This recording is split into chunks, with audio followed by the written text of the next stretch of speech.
Owen Turtenward with his blue-black deck and Steve Rubin with his Bant deck to close out the day. And it's not a bad way to close out the day with two fantastic players in the SEG Live feature match area.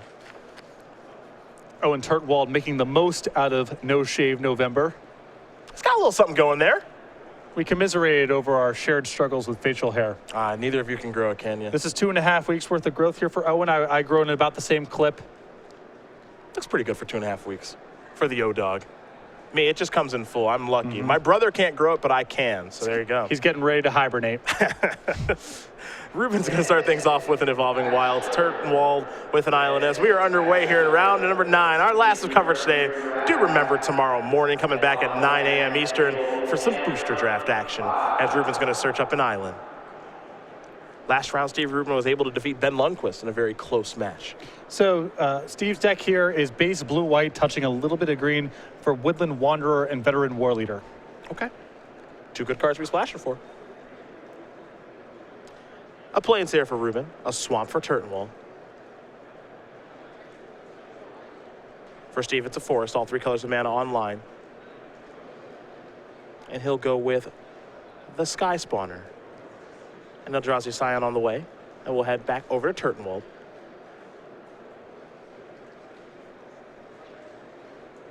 An Island. And now he has a Dominator Drone. No trigger there, unfortunately. But the 3/2 is not too shabby as we head Steve Rubin's way. He has a Plains.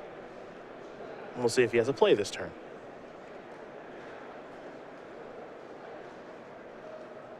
Three mana here. Looks like it's going to be the Veteran War Leader. I'm going to pass the turn back. So right now a 3/3 here for Rubin. To note, no attack with the Flyer. Yeah, representing that he's looking to trade the Sky Spawner here for the drone. Very interesting.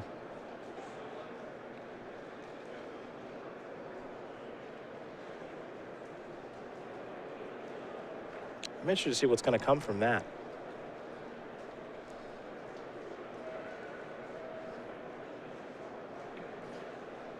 Well, there's not a lot to be gained by Turtenward sitting back on defense because most likely the Veteran War Leader is going to grow to a size next turn where the Dominator Drone can't block anyway and the other creature's a flyer. So I think Turtenwald's definitely going to attack here. He's just trying to figure out what this unorthodox play from Rubin represents. Oh, there's your trade. And if he wasn't willing to attack, that's got to be the line. Yeah. Rubin will draw.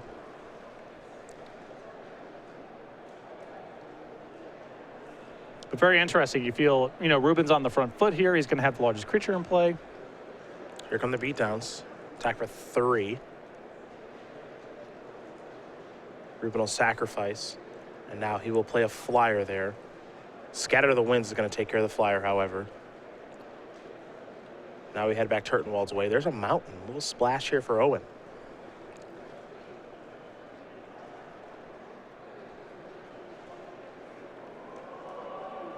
It's the Wind Rider Patrol. Yep.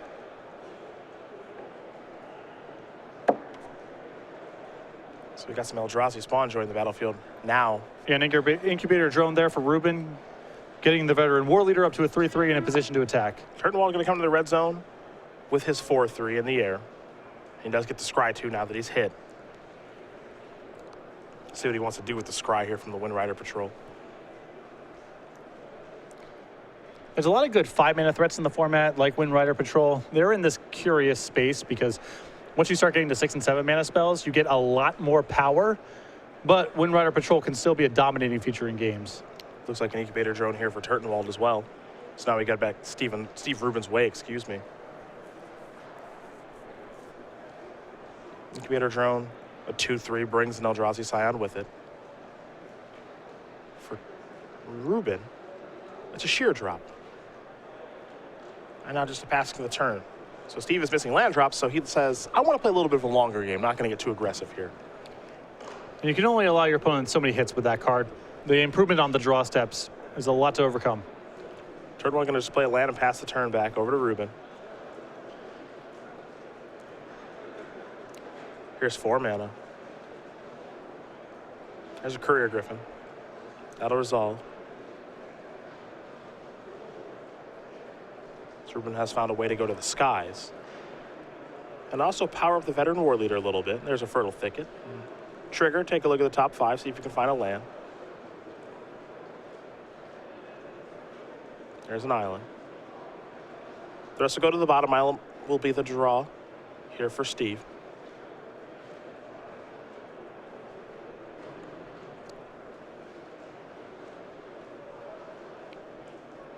And Rubin being very conservative with the veteran war leader. I mean, on the table, he can make an attack. And even if Turtenward has one removal spell, it's not the end of the world. Rubin still gets to make a trade. But it looks like he wants to make sure that the coast is clear. Titan's presence here from Turtenward. Going to reveal Rune Processor. There goes the veteran war leader. Now Turtenward will untap and draw. Now there is the Rune Processor. It'll process away that veteran war leader and gain Turtenwald some life. Not a bad little sequence there for Owen. But Steve's going to come across in the air. There's an island. And is there a healthy follow-up here? It appears there is. He's got his own copy of Wind Rider Patrol.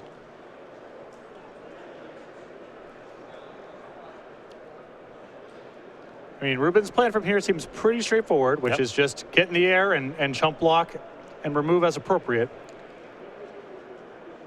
Here come the beatdowns. Pre-combat a tie drifter there for Owen Turtenwald. Just to make sure. Yeah, hey, you never know. Now there's a touch of the void. I'll take care of that Wind Rider Patrol. That's part of the red splash there for Turtenwald in his base blue-black deck. Here comes the Courier Griffin. Steve Rubin going to tap 6 mana. There's the Angel. Time to gain some life here for Steve. It's not an answer to the Rune Processor, but it is a lot of a cushion. And remember, that thing, it doesn't trample. Yeah, Angel of Renewal to play. So the Scion, the Incubator Drone, those kind of amounts of time walks here for Rubin as he tries to clock in the air. We've seen this so many times in sealed and in booster draft.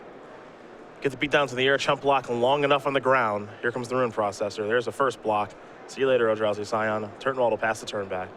Steve Rubin will draw.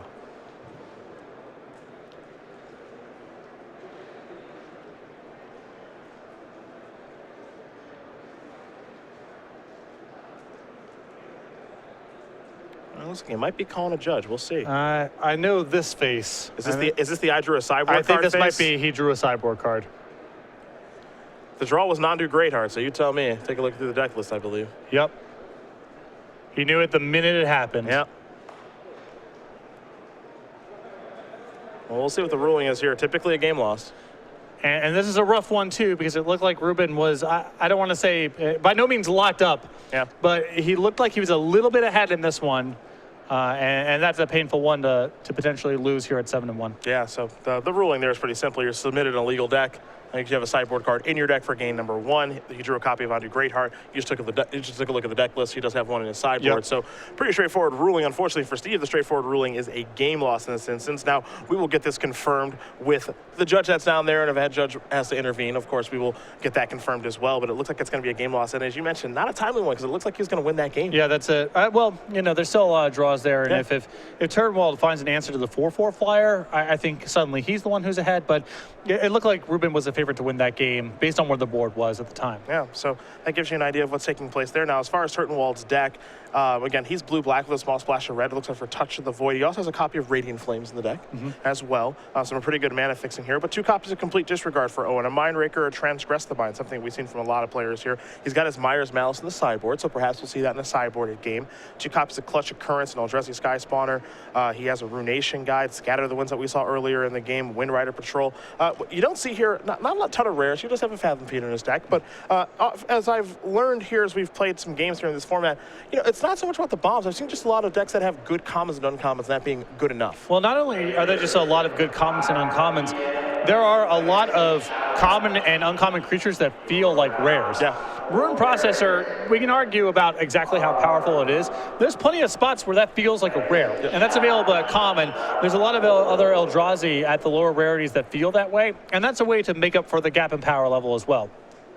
Fair enough. That's a game loss. We just did get it confirmed. So down on the match we go. These players are going to sideboard, obviously, and we'll see if the Undo Greatheart does come out of the deck. But it's an unfortunate time for that to happen. As for Steve, he's locked up day 2, so that's great, obviously. But he was potentially going to be up a game against one of the game's very best here in Owen Turtenward. Yeah, that's a rough one to lose there. And I mean, credit to Rubin there. Immediately called a judge on himself. Knew what happened.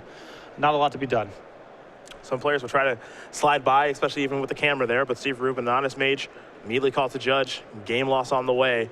And so now he's going to have to rebound from that and get ready for game number 2 and potentially game number 3. Now for his Bant deck, he's at the splash there, Veteran War Leader.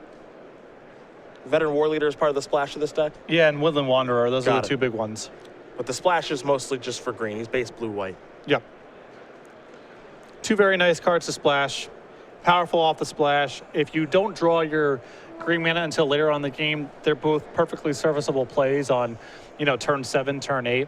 I think that's where people get into trouble sometimes with splashing. They splash cards that are a little timing sensitive. That's why I like splashes for removal, because if you have to wait a little while to be able to draw your color to be able to cast a removal spell, that's usually going to be fine. Yeah. When you're talking about creatures, unless they're extremely powerful or have some sort of kicker option to them, there's a ceiling for how good they can be later on in the game. So the splashes here for Rubin I like quite a bit. Yeah, I've always been a big proponent. I don't really like splashing for creatures unless they're completely busted creatures that are easy to splash. I've always just been a fan of splashing for removal. Maybe like a very good card drawing spell in certain circumstances, but that's what I like. You'll splash for Painful Truth maybe. But, for the most part, I'm looking to splash for removal. That's about it. You're looking to splash for power, and you're looking to splash for cards that aren't terribly time sensitive. Yeah. Those are the 2 big ones. Veteran War Leader fails that test a little bit, but I think if you have enough allies in the deck, it's going to be very good later on in the game, even if you have to wait a little while on your green mana. Sure. And both these players will shuffle up here for game number 2 very, very quickly. And that will be underway in just a moment. Turtenwald being given the win there thanks to a game lost by Steve Rubin. So Steve Rubin will have the option, player draw, and what to do here. We've seen in the 3-color matchups, players have definitely chosen to draw a huge percentage of the time. I think it's a little bit different on 2-color versus 2-color, but with 3 colors, your decks are going to be a little bit slower. The extra card matters a lot for fixing your mana. I anticipate Rubin is going to take the draw here.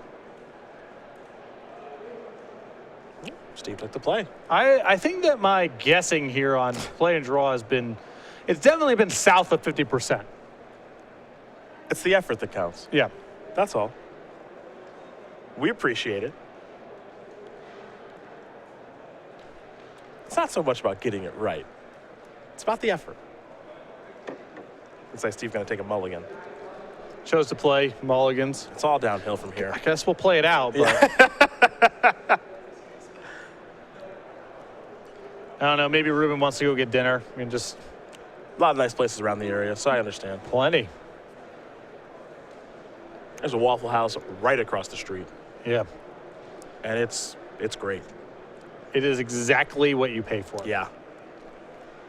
Which is not to begrudge Waffle House. It's a great institution. Well, Love it. They're straightforward about what they are. Delicious and nutritious. Definitely can confirm not nutritious. My body did go into rebellion at some point in the early afternoon. So that's a cost of going to the house. That's because you didn't have a waffle. That's true. I did not have the waffle. Scry is going to stay on top here for Steve. He'll play an island, pass the turn back. Elected to be on the play here in game number 2. Turtenwald with an island. Rubin with the plains, pass the turn back. Does have Horribly Awry in hand. A swamp for Turtenwald. Does Rubin have land number 3? Yes, an island. Pass the turn back over to Owen. Owen with an island of his own. And Dominator Drone. Horribly Awry is going to take care of that. An island here for Steve right off the top. Looks like he needed it. Courier Griffin. Trigger, gain some life. Head back over to Turtenwald. Evolving Wilds, he'll just pass over to Steve. In for 2. Plains here for Steve. Follow up. Kozilek's Chandler. Now remember, Turtenwald did have a Scatter of the Winds in the last game. Be a really good spot for it. Yeah.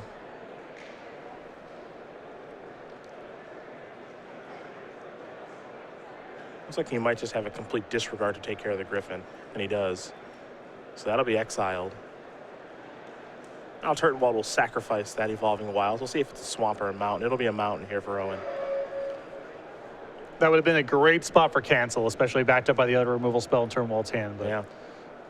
it appears that he does not have it, or he's saving it for something bigger. There is a swamp. Processor Assault's going to take care of that. And I actually think he does have a copy of Scatter the Winds in hand. Yeah, and with complete disregard into Processor Assault, he didn't need to use Scatter there. Now he can sit back, wait for something bigger, play it for the Awaken cost. Very good use of mana here from Turtenwald. There's a swamp, pass the turn back over to Rubin. Rubin going to play a big spell there, Scatter the Winds, and it will be with Awaken. Beautiful sequencing here by Turtenwald. Former Player of the Year will draw a card.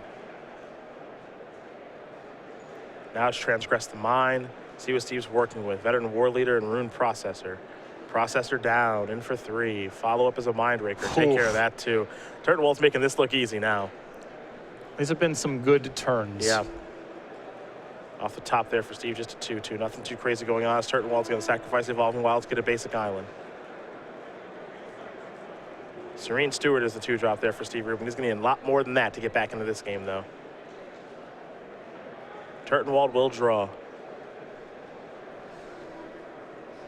He'll come across here for 6. No good blocks for Steve. He'll fall down to 16. Does Owen have a follow-up? Does he even need a follow-up? For now, he'll just pass the turn back over to Steve Rubin. An attack for 2 is going to bring Turtenwald down to 16. Tie game as far as life totals are concerned. And our removal spell will take care of that. Titan's Presence will exile the flyer. Now we head back over to Rubin. Just every turn's been so good now. Ruination Guide adding to the clock. Yep. Rune Processor left over if Owen draws land number 7. He's in the spot where lands and spells are good. It's going to be a chump block here from Steve. I think Steve's only going to get one more draw step here in this particular game. Owen's made this one look pretty easy. Yeah, not even bothering to cast the big Eldrazi in case player outburst is in Rubin's deck. Owen Turtenwald's going to win this game and match over Steve Rubin 2-0. His blue-black deck's going to take him to 8-1 here. As the former Player of the Year ends his day on a high note for Steve Rubin, he falls down to 7-2. And for that Platinum level pro, it's a tough way to go with a game lost there in the future match area. Yeah, you can see Owen there shaking his head, offering some condolences there. It's tough. It looked like Rubin was in a not commanding, but pretty solid position there. And in game 2, Rubin on the play, mulligan, and Owen just surgically picked him apart. Had great answers for everything along the curve.